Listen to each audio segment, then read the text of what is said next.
So, die Hinreihe. Die Zunahmen betrifft die ersten 4 Maschen der Hinreihe. Also eine betonte Zunahme.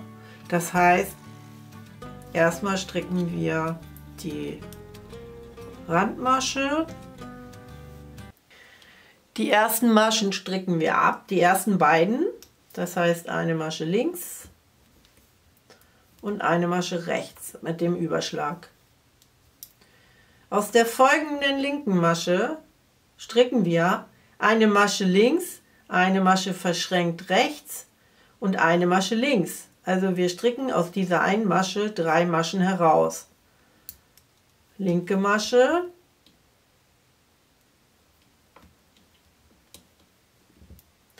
rechts verschränkt und den Faden vor die Arbeit legen und dann nochmal eine linke Masche.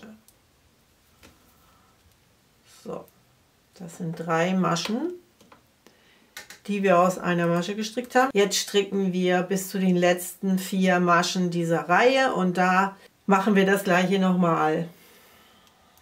Also stricken wir erstmal bis zum Ende.